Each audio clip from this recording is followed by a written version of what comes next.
नमस्कार साथियों, मैं logic Guru, faculty of reasoning, target GK plus YouTube channel. तो आज हम आप लोगों को एक ऐसी शख्सियत से रूबरू करवाने जा रहे हैं जो राजस्थान में चल रही विभिन्न भर्तियों के लिए जो विज्ञप्ति वैकेंसीज अटक जाती हैं, बीच में रुक जाती हैं, नहीं हो पा रही हैं, परिणाम आने के बाद भी ज्वाइनिंग नहीं हो पा रही है, इन सब के पीछे क्या रणनीति है, क्या तैयारियां कर रहे हैं, ऐसी जो विभिन्न शहरों में जाके लगातार युवाओं से मुलाकात कर रहे हैं, ऐसी शख्सियत से आपको आज रूबरू करवाने जा रहे हैं। तो हम आपको आज ऐसी शख्सियत जिसका नाम है उपेन यादव जी, जो कि राजस्थान एकीकृत बेरोजगार महासंघ के प्रदेश अध्यक्ष हैं, उनसे आपको मिलवाने जा रहे हैं। तो बने रहिए हमारे चैनल के साथ। चलिए अभी बात करते हैं उपेन यादव जी से। तो मैं माननीय उपेन यादव जी का हिंडौन की पावन धरा पे स्वागत करता हूं, सभी साथियों की तरफ से और अपने चैनल की तरफ से बहुत बहुत स्वागत करता हूं। आप हमारे साथ पास आए, युवाओं से मुलाकात करी। तो माननीय उपेन यादव जी आए और ये चीज़ बताएं कि क्या चल रहा है, क्या आपकी रणनीति है आगामी एग्जाम्स को लेके, किस तरह की प्लानिंग है। माननीय उपेन यादव जी।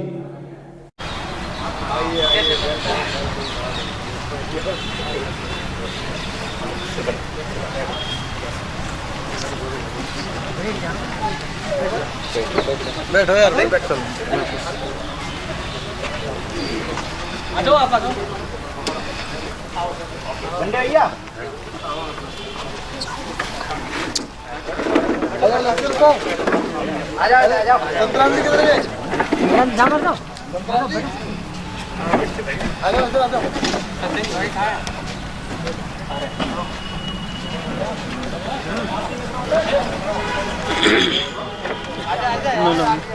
नली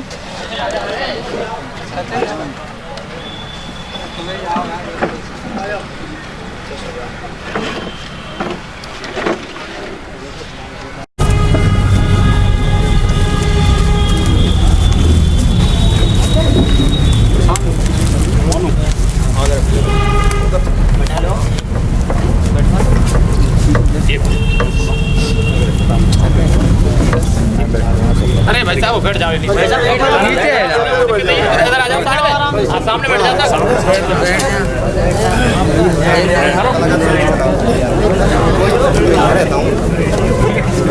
उपेन यादव जिंदाबाद, राष्ट्र का संडोला है, बेरोजगार बोला है, राष्ट्र का संडोला है, बेरोजगार बोला जिंदाबाद। हमारी मांगे पूरी हो, हमारी मांगे पूरी हो। उपेन यादव जिंदाबाद, उपेन यादव जिंदाबाद। बैठ जाओ भाई साहब। जोगिंदर जी, आप कुर्सी करो, बात करो। हेलो, हाँ नहीं है, हाँ बंटी भैया नहीं है बात है। 2 मिनट में चलो आ रहे ना।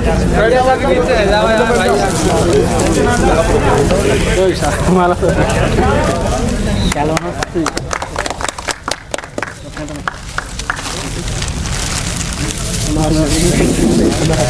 यार कट गए यार,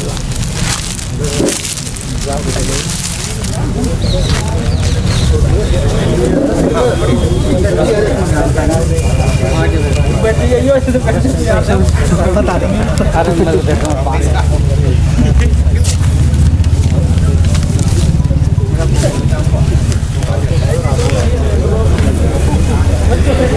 अंकल सामने बैठ जा भाई, बैठ जा भाई, बैठ जाओ।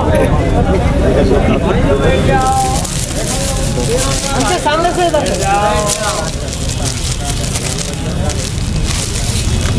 गोविंद जी, अरे बैठ जाओ भैया, बैठ जाओ, आप बैठ जाओ यार।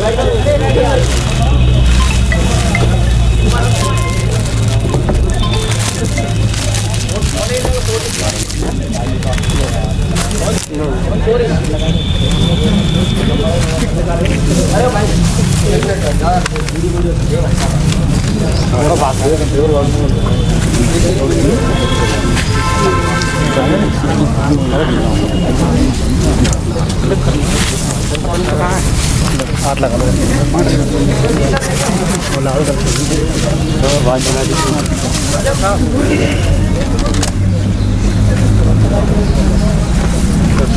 बड़ा हुआ क्या कुछ काम? काम बढ़ जाएगा सर, आप हैं तो हमें क्या टेंशन है।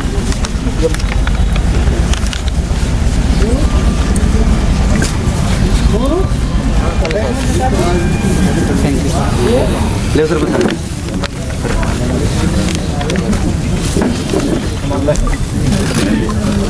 थोड़ा सा पीछे हो जाए।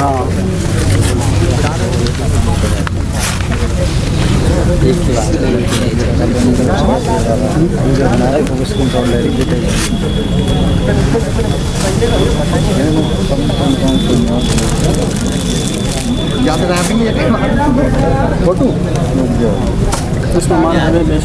एक बार बैठ जाओ यार। हाँ थोड़ा ऐसा बैठेंगे तो बढ़िया दिख जाएगा। नीचे है जा सभी भाई यार। अरे बैठ जाओ यार एक बार। श्याम जी खुद बैठो वहाँ। पढ़ के तैयारी करके मेहनत की, आपसे ये निवेदन है हमारा। जयपुर आ रहे हैं कल, मुझे पता ही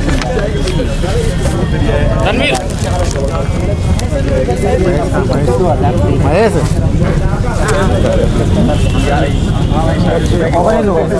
ये लड़ाई जो अपना फरवरी के लगता है। मैं क्या कह रहा हूँ, एक ही लड़ाई है लास्ट, बहुत दुख किया। जो लड़ाई है लास्ट है। अब तो सर अंतिम लड़ाई लास्ट है। परिवार के सामने इसका नाम भी लेते हैं तो वो कहते हैं तुम्हारी भर्ती नहीं होगी, लेकिन हमें विश्वास है आप ये लास्ट लड़ाई है। मैं क्या कह रहा हूँ, एक लड़ाई है, हर बार की लड़ाई।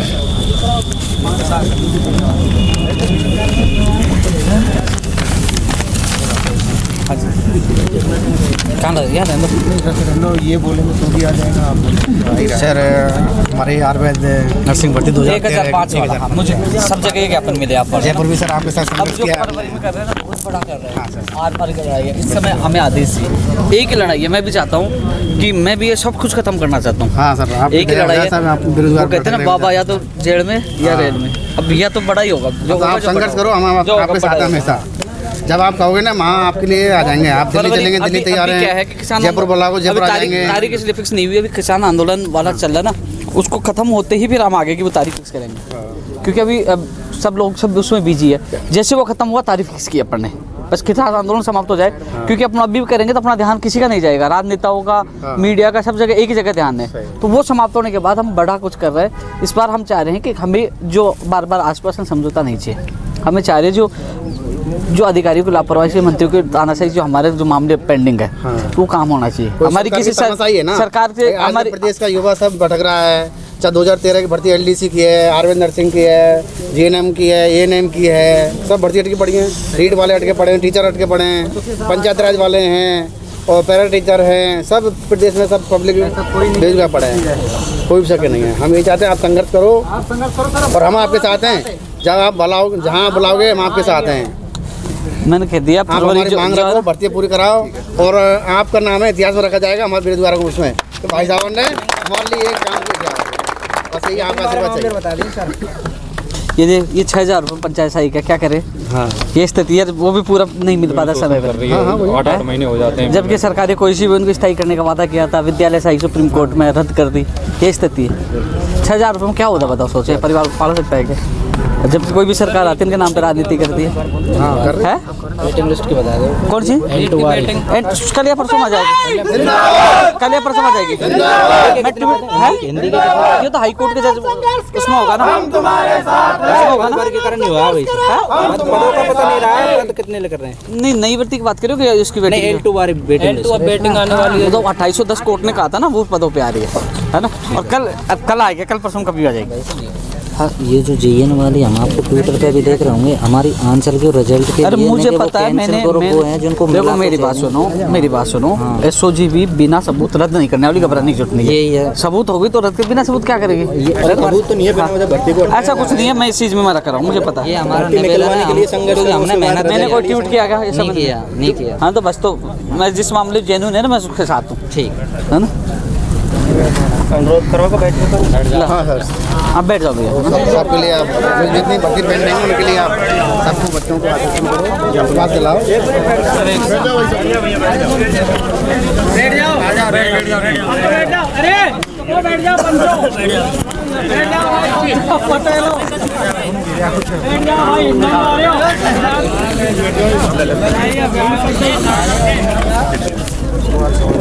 भैया एक बार बैठो यार प्लीज यार, तो इससे निवेदन है थोड़ा सा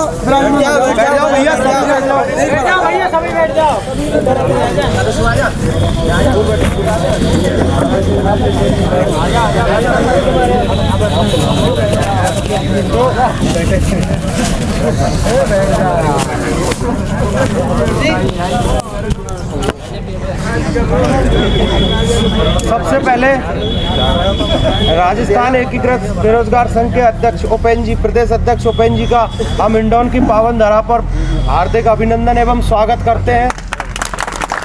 और स्वागत की इसी कड़ी में मैं प्रशांत जी से अनुरोध करूंगा कि वो आए और उपेंद्र जी का स्वागत करें।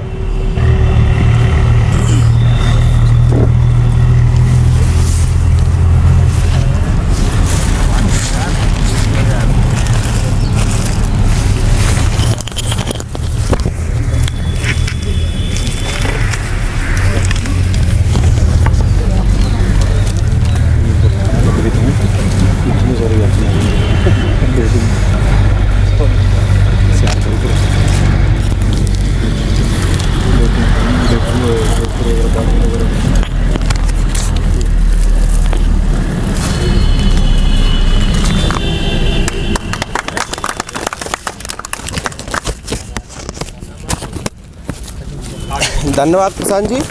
देखिए, कहते नहीं बनता, कुछ करना पड़ता है।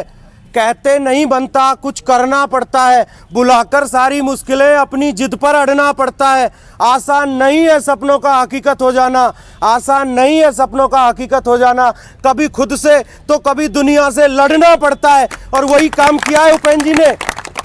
तो इसी के साथ स्वागत की अगली कड़ी में मैं सुनील जी से अनुरोध करूंगा कि वो आए और रविंदर जी का स्वागत करें।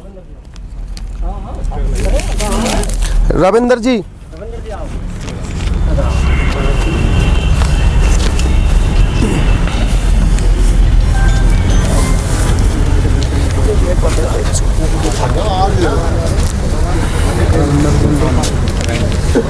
मनीष जी,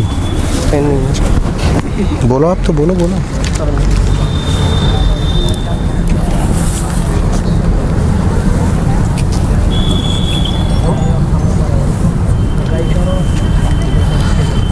बीएड करौली पक्ष रख देना इसका। बीएड करौली पक्ष रख देना इसका। बीएड करौली पक्ष मतलब प्रदेश अध्यक्ष रख देना, बीएड करौली संघ अध्यक्ष। बस इनका क्या मतलब मालूम है।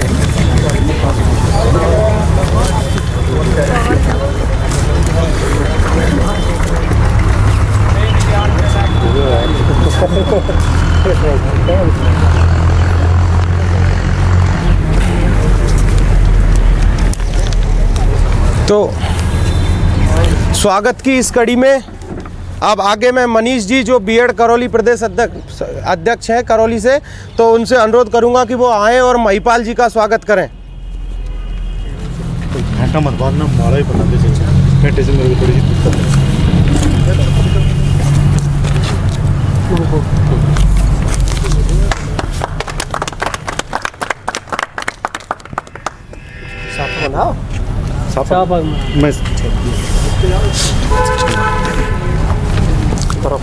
तो अब अगले स्वागत की इसी कड़ी में अगला नाम श्याम शुक्ला जी आए और सचिन जी के लिए स्वागत के लिए श्याम शुक्ला जी। सचिन जी बहुत अच्छे। सचिन जी, चलो ले जाओ बताइए।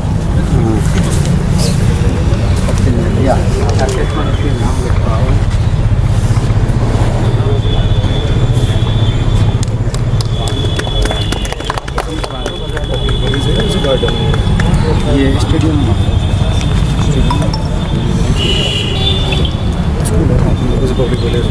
अरवन जी, अच्छा जी, अरवन जी, शिक्षा अधिकारी स्टेडियम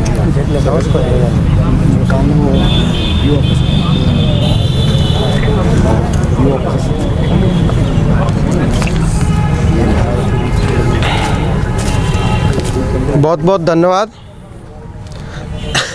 तो देखिए, जीत की खातिर बस जुनून चाहिए। जिसमें उबाल हो ऐसा खून चाहिए, यह आसमान भी आएगा ज़मीन पर, बस इरादों में जीत की गूंज होनी चाहिए। तो स्वागत की अगली कड़ी में मैं सुख सिंह जी के लिए रामबान जी आए और सुख सिंह जी का स्वागत करें। रामबान जी। मैं तो इधर एक ही बात, हम मेज़बान नहीं, नहीं, नहीं, सर, मेज़बान नहीं, वैसे कोई दिक्कत नहीं है। कोई दिक्कत नहीं है सर, कोई दिक्कत नहीं है, वो सब सही है।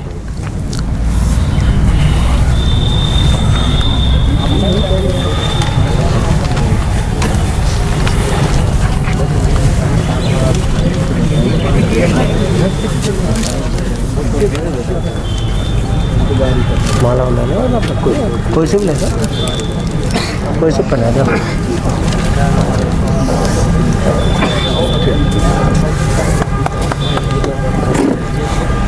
तो स्वागत की इसी कड़ी में अगला नाम करतार सिंह जी।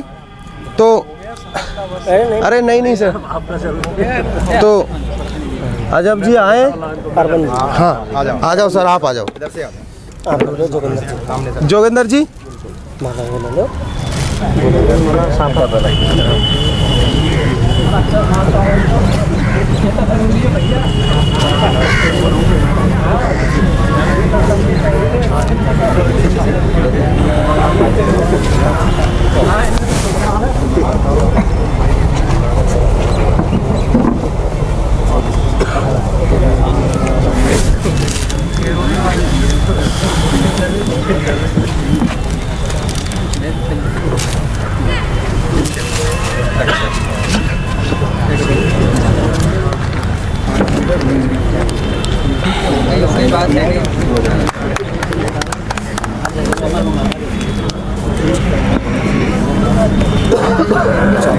ज़्यादा कोई मंच पर करवाना चाहूँगा अपने भाई साहब संतराम जी गुजर, जिनका अभी अभी इतिहास सब्जेक्ट से लेक्चरर में सिलेक्शन हुआ है। धन्यवाद। बिल्कुल भाई साहब, आप बनवा लो। अरे नहीं, बिल्कुल चलो मान लो एक बार फिर से ताली संतराम जी।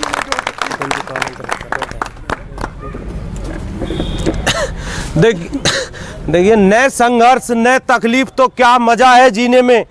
बड़े बड़े तूफान थम जाते हैं जब आग लगी हो सीने में। तो इसी बात के साथ आप लोगों को पता है उपेंद्र जी ने कितना संघर्ष किया है। तो मैं उपेंद्र जी को अनुरोध करूंगा कि वो थोड़ा सा दो शब्द, हम सब भाई थोड़ा जिसका इंतज़ार कर रहे हैं, आप आएँ और थोड़ा सा बताएं कि किस तरह से क्या है आगामी तैयारी, क्या करनी है, क्या रणनीति हमें रखनी है, क्या एग्ज़ाम 25 अप्रैल को हो जाएगी। जिस तरीके की हम बात कर रहे हैं, जो एग्ज़ाम है, जिस तरह हमने संघर्ष किया है कि L1 में BSTC वाले हैं, L2 B.Ed वाले, तो क्या हम, पहली बात तो राजस्थान का युवा इस बात से ही आश्वस्त नहीं है कि एग्ज़ाम 25 अप्रैल को हो ही जाएगी।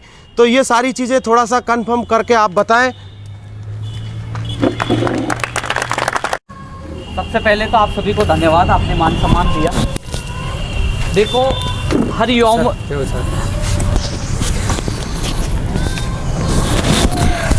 सबसे पहले तो आप सभी साथियों का बहुत बहुत धन्यवाद, आपने मान सम्मान दिया। और हमने हर जिले में युवाओं से संवाद का एक प्रोग्राम रखा पहले से। जो रीट वाला था कि रीट की विज्ञप्ति जारी नहीं हुई तो मैं 6 तारीख को अनशन पे बैठूंगा।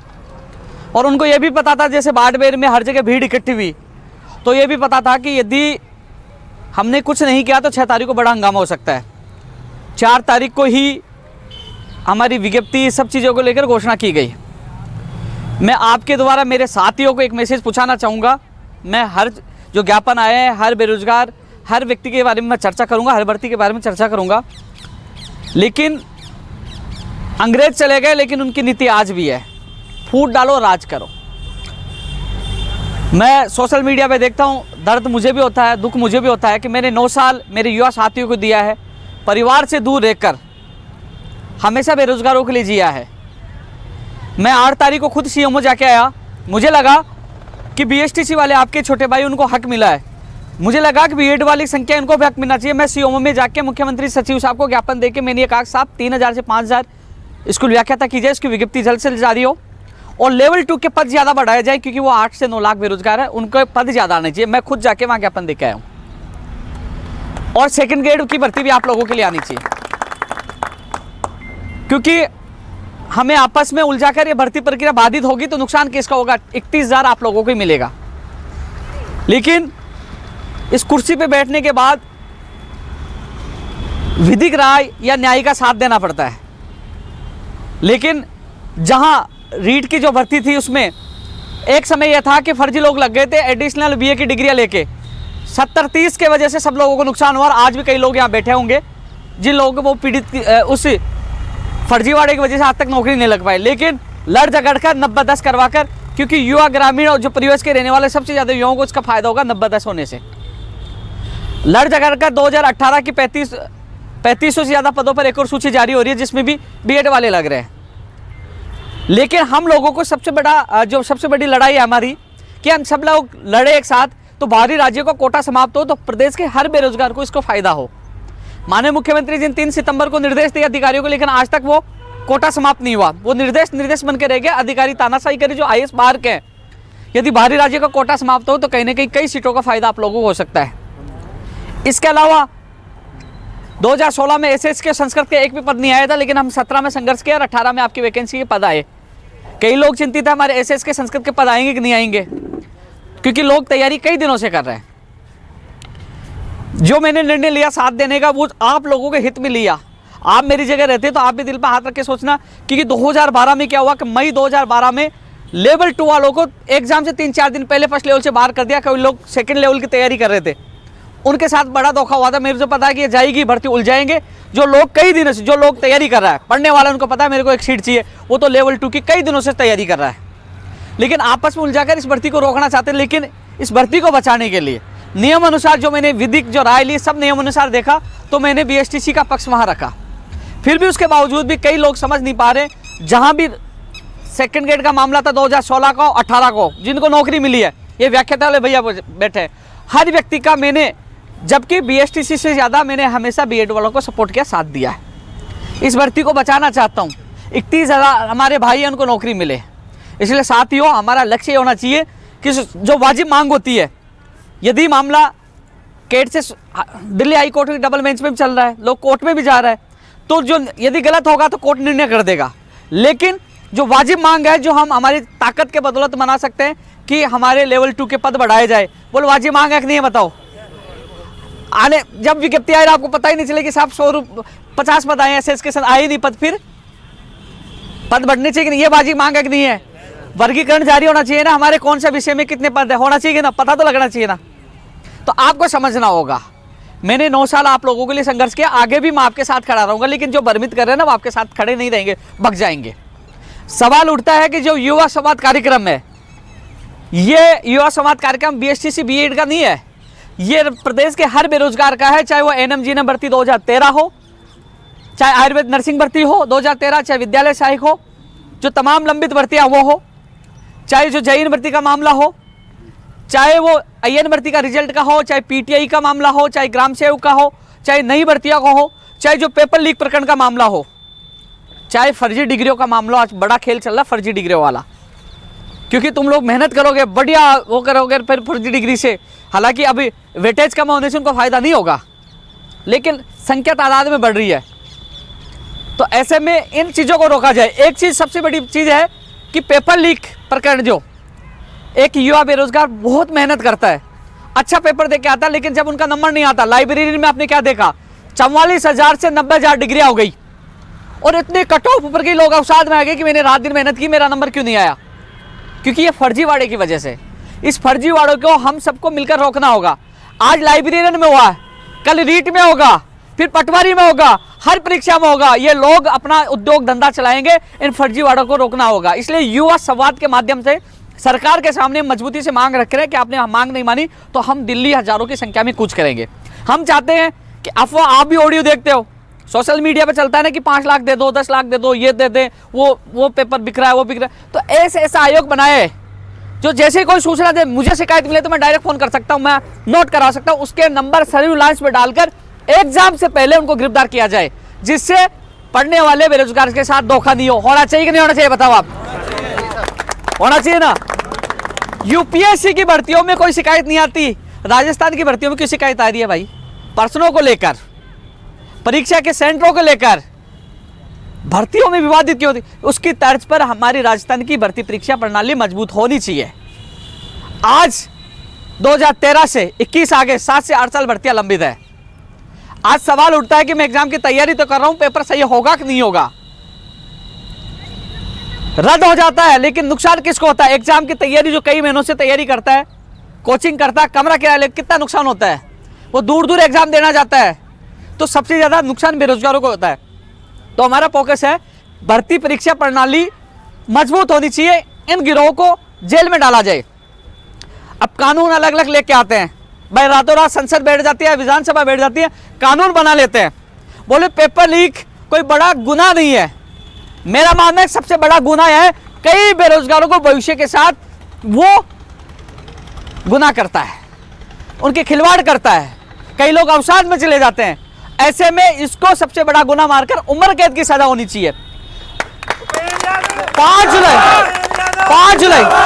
5 जुलाई 2019 को जब मुझे जेल में डाला गया सेकंड ग्रेड भर्ती 2018 की ज्वाइनिंग के मामले में, जब मेरी मुलाकात हुई, आपके भरतपुर का व्यक्ति था, बोले मैंने 80 लाख रुपए कमा लिए, लेकिन मेरे 2-4-5 लाख में जमानत हो जाएगी और हमारा धंधा अच्छा चल रहा है।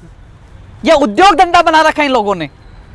जब तक इनके खिलाफ डर नहीं होगा, इनके खिलाफ कड़ी कार्रवाई नहीं होगी, तो ये लोग उद्योग धंधा बनाते रहेंगे, बेरोजगारों के भविष्य के साथ खेलते रहेंगे। इनको रोकना होगा, हमें आपसी विवाद भूलना होगा, हमें यह कहना होगा कि बाहर राज्यों का कोटा समाप्त हो, हमें यह कहना होगा फर्जीवाड़ा बंद हो, फर्जी डिग्री वाले जेल में जाने चाहिए।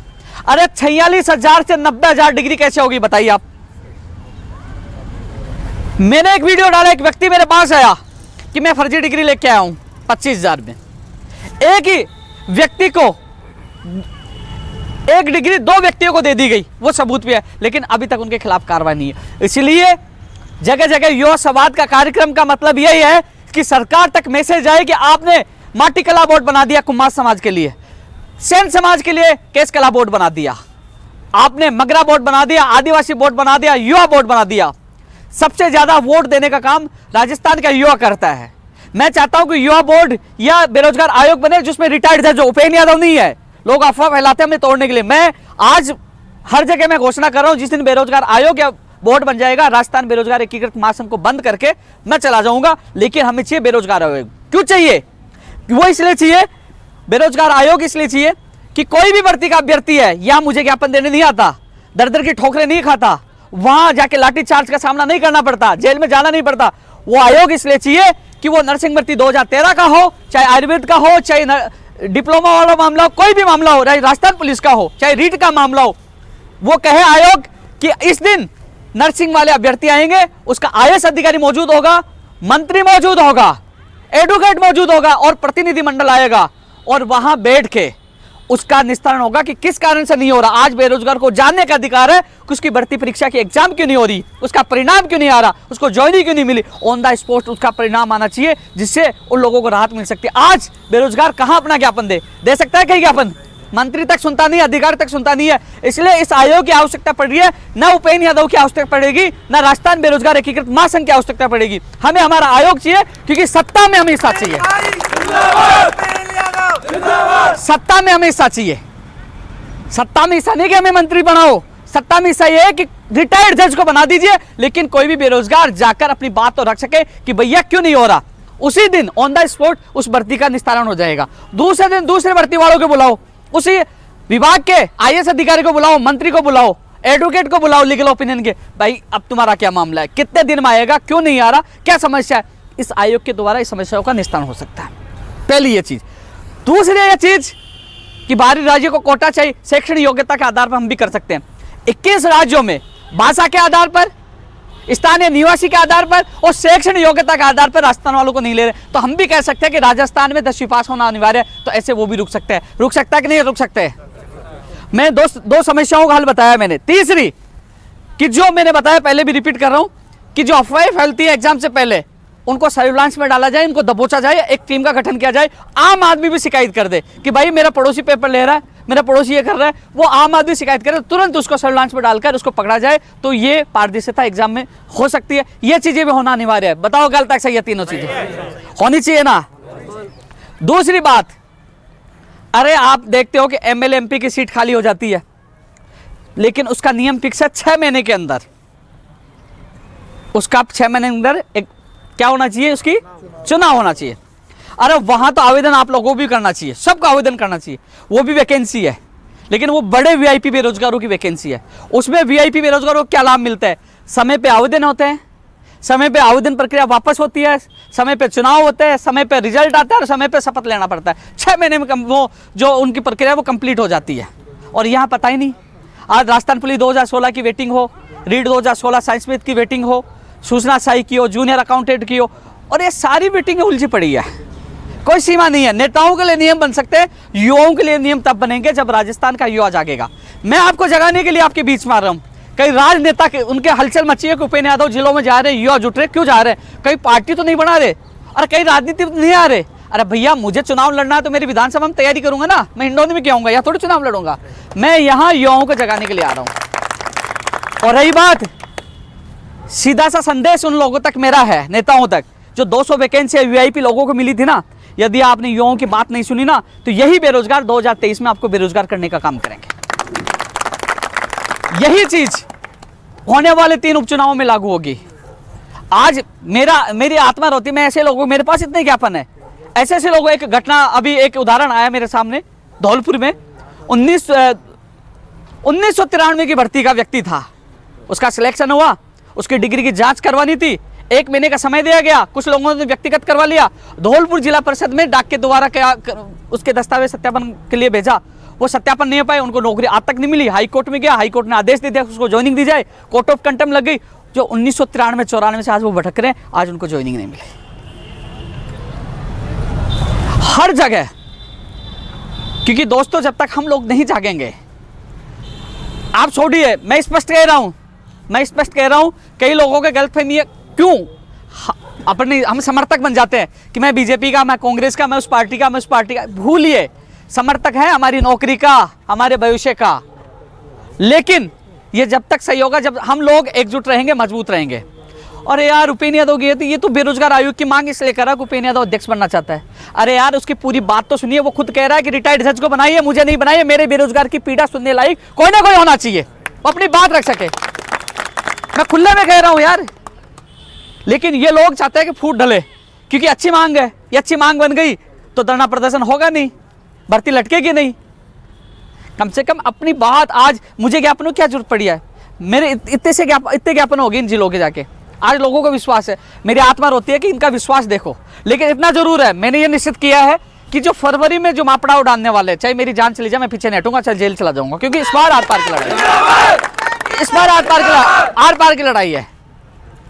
इसलिए साथियों, आप लोगों को समझना होगा, मैं भी एक किसान का बेटा हूँ, 9 साल तक लगातार लड़ाई लड़ी है, 2012 से लेकर जितनी तमाम भर्तियां, सबका सहयोग किया, टीचर भी है, हर व्यक्ति का साथ दिया है। हम सबको मिलकर ये लड़ाई लड़नी होगी, ये सिस्टम के खिलाफ, किसी पार्टी विशेष के खिलाफ नहीं है, किसी पार्टी विशेष के खिलाफ नहीं है। हम चाहते पार्टी कोई सी भी हो, चेहरे बदलते लेकिन सिस्टम नहीं बदला। जो चीजों को उलझाने वाले हैं, जब तक इन अधिकारियों की जिम्मेदारी तय होनी चाहिए, जो लापरवाही कर रहे हैं उसके खिलाफ कार्रवाई का नियम होनी चाहिए। पेपर होता है, 8 क्वेश्चन डिलीट कर दिए, 5 क्वेश्चन डिलीट कर दिए, ये कौन सा सिस्टम है यार? जिम्मेदारी तय होनी चाहिए कि नहीं होनी चाहिए अधिकारियों की? उनमें डर होगा तो वो कोई गलती नहीं करेंगे, और उनकी लापरवाही आज बेरोजगार के भविष्य के साथ बड़ा खिलवाड़ है। इसलिए साथियों, जो बिंदु लेकर हम चल रहे हैं, तमाम लंबित भर्तियां पूरी हो 2013 से, तमाम विभागों में जो घोषणा की थी कि 75,000 पदों पे वैकेंसी आएंगी, चाहे वो टेक्निकल हेल्पर की भर्ती हो, ऊर्जा विभाग की 9,000 पदों पे घोषणा की गई थी, उसमें भी ऑफलाइन एग्जाम हो, INJN की हो, कंप्यूटर शिक्षक भर्ती हो, नई स्कूल व्याख्याता भर्ती 3,000 से बढ़ाकर 5,000 पद किए जाए, उसकी विज्ञप्ति जल्द से जल्द जारी हो। ग्राम सेवक, कृषि प्रेक्षक, DLB की JN, सेफ्टी ऑफिसर, फायरमैन, जिनकी विज्ञप्तियां जारी होनी है, अभ्यर्थना अधीनस्थ बोर्ड में पड़ी है। RS भर्ती 2021, 18 के बाद देखो हर साल RS आती थी, अब क्या हो गया, 21 आ गई, 19 और 20 को आई नहीं, 21 आ गई। तो इन जिन विभागों में रिक्त पदों पर भर्तियां निकाली जाए। इसके अलावा जो सबसे बड़ी जो विसंगतियां है, क्योंकि उल्टा सिस्टम चलाते हैं, RS first grade, second grade, third grade. अरे अब ऐसा चलाना चाहिए इन लोगों को, लेकिन ये कैसे चलाते हैं? Third grade, second grade, first grade. जो थर्ड ग्रेड में लग गया वो सेकंड ग्रेड में लगेगा, सेकंड ग्रेड से फिर वो फर्स्ट ग्रेड हो जाएगा, और वो सीटें खाली जा रही है यार। खाली जा रही है वो। कम से कम अब राजस्थान पुलिस भर्ती पे स्टे आ गया, हर भर्ती में कोई ना कोई काम ही छोड़ो, स्टे लाओ, इंतजार करते रहे। इसलिए साथियों मैं आप लोगों के बीच में इसलिए आ रहा हूँ कि हम लोग फरवरी में बहुत बड़ा कुछ करने वाले हैं। अभी हमने समय इसलिए फिक्स नहीं किया, तारीख इसलिए फिक्स नहीं की क्योंकि अब किसान आंदोलन चल रहा है। अरे जंगल में मोर नाचा किसने देखा? अभी सारे मीडिया कर्मी, राजनेता, सब लोग किसान आंदोलन में व्यस्त है, हमारा ध्यान किसी का भी नहीं आएगा। लेकिन जैसे ही आंदोलन समाप्त होता है हम लोग माँ पड़ाव डालने वाले हैं, वहीं खाना, वहीं रहना, वहीं से आगे कूच करना। एक बड़ी योजना के साथ हम आगे कूच कर रहे हैं। हालांकि इस कूच से पहले, उस कूच से पहले मुझे जेल में भी डाल दिया जाए। उनको पता है कि बड़ा कुछ हो सकता है, हर जिलों में युवा इकट्ठे हो रहे हैं। अरे अभी मैं आपके हिंडोन आया हूँ, अभी करौली नहीं गया, लेकिन उससे पहले भरतपुर था, कल धौलपुर था, जालौर, बाड़मेर, जोधपुर, अजमेर, हर जगह युवा इकट्ठे हो रहे हैं। और इससे पहले 21 तारीख को जयपुर में इकट्ठे हुए थे। तो लगातार इनको पता है युवाओं में आक्रोश है, संख्या बढ़ती जा रही है, तो कहीं ना कहीं बड़ा कुछ हो सकता है। तो हमारे एजेंट जो मांग पत्र, जो ज्ञापन आप लोगों को मिल रहा है, वो हमारी मांग पत्र में शामिल है। क्योंकि उस समय हम वार्ता नहीं करेंगे, हम आदेश ये हम पूरा टाइप करके पूछा देंगे, क्योंकि कम से कम सोशल मीडिया के माध्यम से उनका मैसेज जा रहा है कि भैया इनकी मांग क्या है। बाद में नहीं कि हाँ भाई मांग लेके आओ, मांग तो ऑलरेडी जा चुकी है। जो हर व्यक्ति की मांग वहाँ पहुँच रही है। मैं इतना विश्वास दिला सकता हूँ कि आप लोगों के लिए जी जान लगा दूंगा। आज से 9 साल तक लगातार आप लोगों के लिए प्रयास किया है, लेकिन किसी भाई से कोई भी समस्या है सीधा मिली है। लेकिन दोस्तों मैं भी एक तरह से मैं भी थक चुका हूँ। मैं भी थक चुका हूँ कि रोज़ कभी अविनाश बोर्ड, कभी कहाँ। अरे एक ऐसा आयोग होना चाहिए जिसको तुम सीधे जा सकते हो, सीधे अपनी बात रख सकते हो, मेरे पास आने की आवश्यकता नहीं, अपनी पीड़ा रख सकते हो, उसका निस्तारण करा सके। इसलिए हम लोग सबसे ज़्यादा वोटिंग हम करते हैं, सबसे ज़्यादा नेताओं को हम ही जिताते हैं और हम ही सत्ता में लाते हैं। और हमें सत्ता में हमारे स्थान नहीं मिल पाता, तो कम से कम हमारी पीड़ा रखने के लिए हमें वो स्थान चाहिए। इसके लिए हमारी प्रमुखता के साथ मांग रख रहे हैं। बाहरी राज्यों वाला मामला बहुत बड़ा है, लेकिन हम लोग बैठ जाते हैं कि मेरी तो भर्ती आ जानी चाहिए, विज्ञप्ति आ जानी चाहिए, मेरे को तैयारी करनी है। लेकिन उससे पहले हम लोगों में एक चीज़ आ जाए कि भैया भर्ती 5 दिन, 10 दिन, महीना, 2 महीना लेट हो जाए, लेकिन हमें पहले बाहरी राज्यों का कोटा खत्म होना चाहिए, तो आप लोगों का फायदा होगा, आपका ही भला होगा। लेकिन ऐसा नहीं किया तो धीरे धीरे आपकी नौकरियां बाहर वाले लेके जा रहे हैं। हम लोग नहीं जा सकते। आप गोवा में जाओगे तो कोंकणी, गुजरात में जाओ तो गुजराती, आप मणिपुर में जाओगे तो वहाँ मणिपुरी, हर जगह अलग अलग भाषा है जो आपको बोलना भी नहीं आती। तो कैसे आप जा सकते हो? उत्तराखंड, कर्नाटक, कई राज्यों में हम लोगों को नहीं लिया जाता है। तो दोस्तों ये सब तब होगा जब हम सब मिलकर एक आवाज़ बुलंद करेंगे। तमाम, मैं फिर एक बार कह दूं, जो हमारा युवा संवाद प्रोग्राम है, जो माँ पड़ाव है, वो तमाम लंबित भर्तियाँ जिसमें तमाम आ गई। कई लोग क्या देखते हैं, किसी ने लाइव कर दिया होगा ना, यार मेरी भर्ती का तो नाम नहीं लिया। अब भाई लंबित में हमारी एजेंडे में शामिल है, मांग पत्र में शामिल है। भाई मेरे तो कंप्यूटर तो नहीं हर भर्ती का नाम ले लूँ, लेकिन वो मांग पत्र में शामिल है। जो आप लोग दे रहे हो वो मांग पत्र में शामिल है। तमाम लंबित भर्तियाँ जो बजट में घोषणा की गई थी, उन भर्तियों की विज्ञप्तियाँ जारी हो, बाहर राज्यों का कोटा समाप्त हो, जो आयोग बने जो फर्जीवाड़े को पकड़ने के लिए, एक हमारी बेरोजगारी को सुनने के लिए दूसरा आयोग बने, अधिकारियों की जिम्मेदारी तय हो, और कैलेंडर जारी हो भर्ती परीक्षाओं का, यूपीएससी की तर्ज पर हमारी भर्ती परीक्षा प्रणाली मजबूत हो। इन तमाम मांगों को लेकर हम एक महापड़ाव डालने वाले हैं, जिससे मेरे बेरोजगार का भविष्य सुरक्षित हो सके। एक चीज़ और बता दूं, नेताओं का एक बयान आता है कि भैया सरकारी नौकरी हमारे पास इतनी नहीं है, हम सरकारी नौकरियां नहीं दे सकते।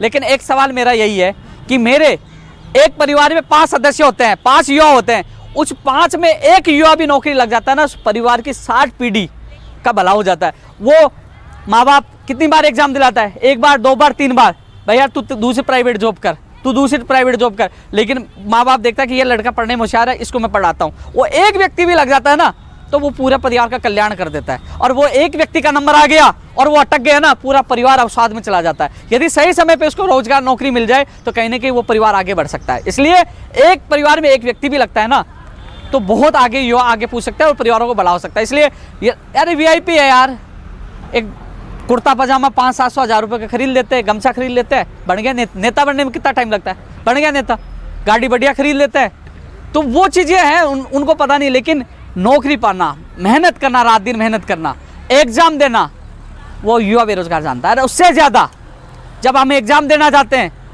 जब हमारा रिजल्ट आ जाता है या रिजल्ट आने वाला होता है, तो हमारे माँ बाप भगवान के सामने जाके हाथ जोड़ के प्रार्थना करते हैं कि मेरा बेटा और बेटी का नंबर आ जाए। अपने से ज़्यादा इंतज़ार हमारे माँ बाप को होता है, अपने से ज़्यादा हमारे परिवार को इंतज़ार करना पड़ता है। तो साथियों, इस लड़ाई में आप लोगों से यही कहना चाहूँगा कि जब भी हम लोग घोषणा करें, कूच की घोषणा करें, तो आप सभी को इस लड़ाई में साथ आना है। साथ होना, आप एक बार हाथ खड़ा करके बताओ। भूपेंद्र जी संघर्ष करो, हम तुम्हारे साथ हैं। भूपेंद्र जी संघर्ष करो, हम तुम्हारे पीछे हाथ खड़े नहीं, हाथ खड़े नहीं हो रहे सबके, करो हाथ खड़े। भूपेंद्र जी संघर्ष करो, हम तुम्हारे साथ हैं। भूपेंद्र जी संघर्ष करो, हम तुम्हारे साथ हैं। जब जब युवा बोला है, जब जब युवा बोला है, जब जब युवा बोला है, हमारी मांगे, हमारी मांगे, जब जब युवा बोला है, जब जब युवा बोला है, हमारी मांगे, हमारी मांगे, नहीं सहेंगे, नहीं सहेंगे, नहीं सहेंगे, नहीं सहेंगे, नहीं सहेंगे, नहीं सहेंगे, हमारी मांगे, हमारी मांगे। भूपेंद्र जी संघर्ष करो, हम तुम्हारे साथ हैं। भूपेंद्र जी संघर्ष करो, हम तुम्हारे साथ। साथियों, आप समझ रहे हो, मीडिया के हमारे बंधु मौजूद है, सोशल मीडिया भी है, ये सारी आवाज़ सरकार तक जा रही है। एक एक चीज़ उनसे वाच हो रही है कि क्या होने वाला है। या तो हमारा बहुत बड़ा आंदोलन होगा और हमें सफलता मिलेगी, या मुझे फिट करेंगे अंदर। तो मैं तो दोनों के लिए तैयार हूँ। फिट भी हो गया तो कोई दिक्कत नहीं, कोई गम नहीं, और लड़ाई लड़ना है। लेकिन ये लड़ाई लड़नी है अंतिम बार, आप संघर्ष करो, फाइनल लड़ाई लड़नी है। नहीं जाने देंगे। तो साथियों, मुझे आप लोगों ने इतना मान सम्मान दिया, मुझे बहुत अच्छा लगा। लेकिन जो ये आप लोगों को बीच में आकर यह संवाद का माध्यम ये था कि पता तो चले कि हम लोग क्या करना चाहते हैं, कैसा करना चाहते हैं, और उद्देश्य क्या है, लक्ष्य क्या है। तो आपको हर चीज़ बताइए कि आयोग की आवश्यकता है, फर्जीवाड़ा कैसे रुके, यूपीएससी तर्ज पर हमारी परीक्षा प्रणाली मौजूद हो। तो इन चीज़ों का होना बहुत ज़रूरी है। ये चीज़ होंगी तो कहीं ना कहीं आज बेरोजगार का सपना साकार हो पाएगा। ये भाई एक बार खड़े ना,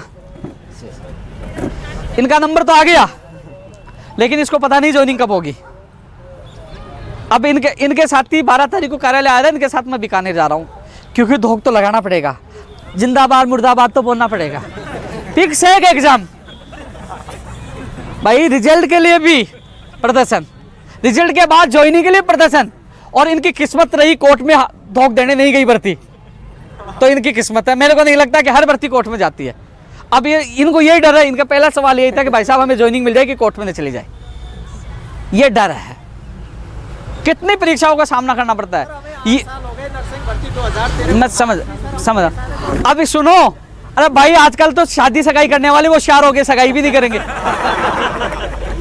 कई लोगों की सगाई भी टूट गई थी, तो भर्ती अटकी, सगाई टूटी, तो वो कह रहे कि पहले नौकरी मिले। भाई नौकरी मिलने के बाद ही मानेंगे भाई नौकरी पक्की मिल गई। रिवाइज रिजल्ट होता है तो बाहर हो जाते। तो कई चीजें ऐसी है।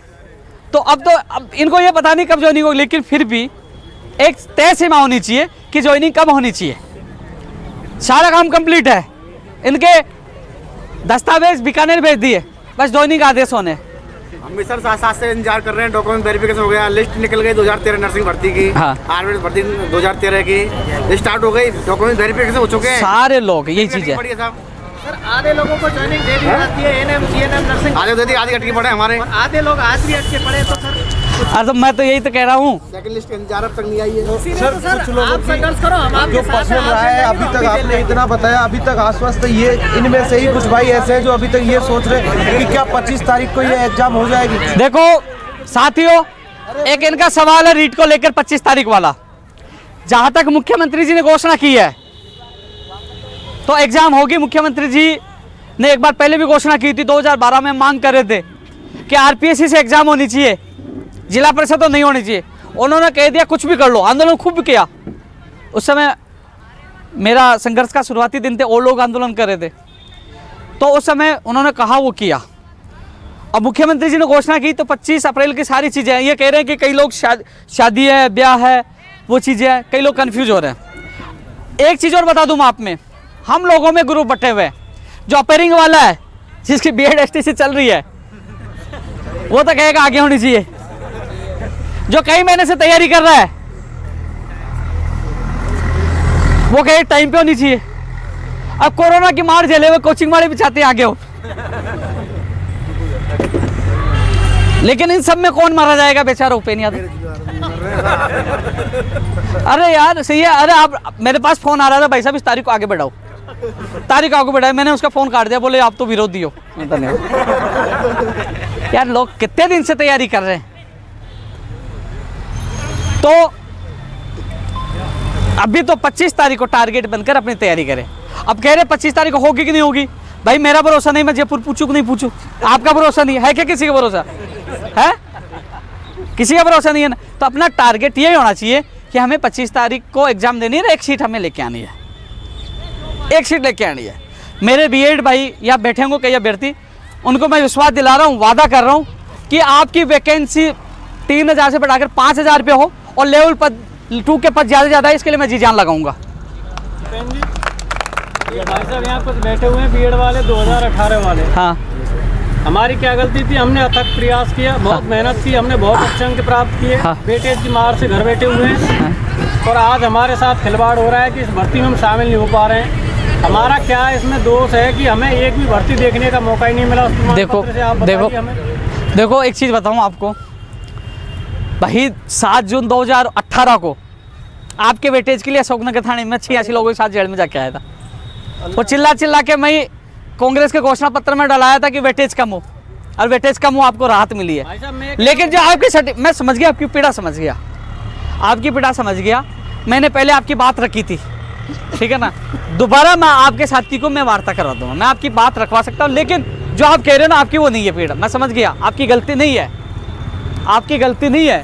मैं ये नहीं कह रहा हूँ भाई साहब, कोरोना काल के कारण हमारे पड़ोसी राज्य जितने भी, चाहे एमपी हो, यूपी हो, गुजरात हो, पंजाब हो, हरियाणा हो, सबने उस स्टेट की या रीट की अवधि बढ़ा करके आगे कर दी। आप वाले में हमारे राजस्थान सरकार ने 3 साल रखे। बताओ हर 3 साल में युवा कब तक प्रयास करता रहेगा? जीवन भर यही क्रम चलता रहेगा क्या?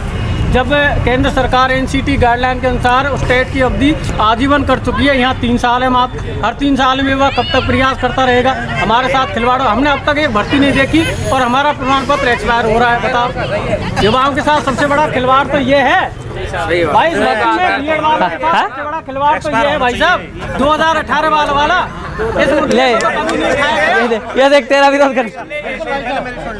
पिछली बार क्या हुआ, मेरे साथ वाले जो लड़के थे एसटीसी वाले, उनके यानी 90 नंबर नहीं आए और वो मार्कशीट को लेके लग गए और हम नंबर से। देखो अब मैं एक बात कह रहा था ना, एक चीज कह रहा था ना कि हमारे 2 पक्ष हो जाते, अब दोनों पक्ष पास में खड़े। बताओ, दोनों पक्ष पास में खड़े। नई सिरे से भर्ती होनी चाहिए। 70% हाँ, हम 1 नंबर से रह गए। हमारा भी प्रमाण पत्र हमारे पास है, बिल्कुल हम ये चाहते हैं हमारी तैयारी के हिसाब से बिल्कुल नए सिरे से होनी चाहिए। भर्ती एक प्रमाण पत्र। अच्छा बिल्कुल मांगो। हम भी मांग चुके साथियों, 105 नंबर। मैं एक चीज एक बार पुनः कह रहा हूँ, एक चीज पुनः कह रहा हूँ, एक बात कह रहा हूँ। अरे भाई एक बात और कह रहा हूँ आपसे, मेरा एक चीज निवेदन है, आप लोग जाग गए तो फर्जीवाड़ा रुक जाएगा, पेपर लीक प्रकरण रुक जाएगा। आज पटवारी आगे जाने का कारण क्या है? कहीं ना कहीं उसके लिंक भी इस पेपर से होंगे, है? तो इनको जेल, इनके खिलाफ कार्रवाई होनी चाहिए। नहीं तो वास्तव में मैं खुद इस चीज़ को लेके सोचता हूँ कि यार योग्य अभ्यर्थी क्या करेगा? वो एडिशनल डिग्री लेके फर्जी यूनिवर्सिटी से लग गए, सारे नौकरी कर रहे हैं, कई लोग लग गए। तो यार आज पढ़ा लिखा योग्य बेरोजगार कहाँ जाएगा? तो इसको रोकना ज़रूरी है, इसको रोकना जरूरी है, कम से कम आप लोगों का भविष्य सुरक्षित हो सके, इसलिए ये लड़ाई भी जीतनी जरूरी है। आप सब अरे सिलेबस वही है, कुछ नहीं, थोड़ा बहुत उसमें जहाँ पर्यावरण कहीं पर पूछ देंगे 2-4 क्वेश्चन, वही है, सिलेबस कोई चेंज नहीं है, वो चेंज एनसीटी का है, वो चेंज। ये मीटिंग क्यों रखी आपने? कर रहे हैं क्योंकि हम लोग दिल्ली कूच करने वाले हैं। माननीय मुख्यमंत्री जी के निर्देशों के बावजूद भी राजस्थान में बाहर राज्यों का कोटा समाप्त नहीं हुआ। 2013 से लंबित भर्तियां हैं। बजट में 75,000 भर्तियों की घोषणा की गई थी, उनकी एक भी विज्ञप्ति जारी नहीं हुई। वहीं भर्ती निकाली जाती है तो पेपर आउट हो जाता, या फिर सेंटर बिक जाते हैं, या फर्जी डिग्री वाले आ जाते हैं। तो हम मांग करना चाहते हैं कि भर्ती परीक्षा यूपीएससी की तर्ज पर यहाँ की राजस्थान की परीक्षा प्रणाली मजबूत हो, सभी लंबित भर्तियाँ पूरी हो, नई से नई जो आखिरकार बेरोजगार कहा जाए, अपनी बात कहाँ रखें, उनके लिए अलग से आयोग बनाए जिससे बेरोजगार अपनी बात रखें।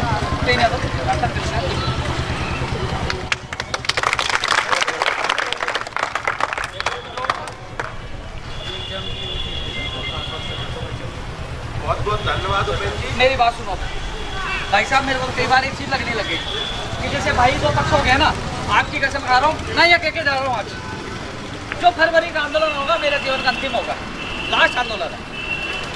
मेरा मन कर चुका, किसकी आवाज़ उठाएगा, किसके क्यों क्या करें। तो मैं तो चाहता हूँ कि पावर से लोगों को 2013 से बैठे 8 साल हो गए।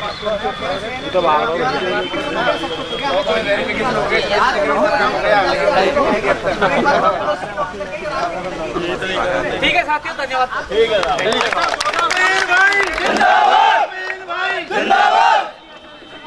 अब जान दो रोटी पानी खबर जाए। आजा आजा सब 1 मिनट और अरे ओ भाई, अब 1 मिनट और बैठ जाओ।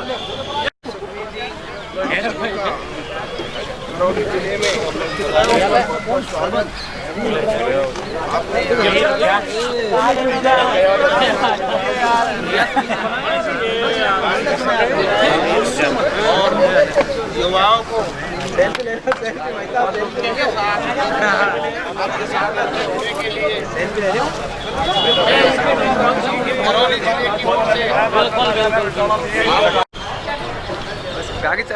मैं दे रहा हूँ, 1 सेकंड दे रहा हूँ। नहीं तो आगे बैठ के जाओ, मम्मी कह दो जिंदाबाद। देखो यार 1 मिनट में आ गए। बस बस सर, बस बहुत है।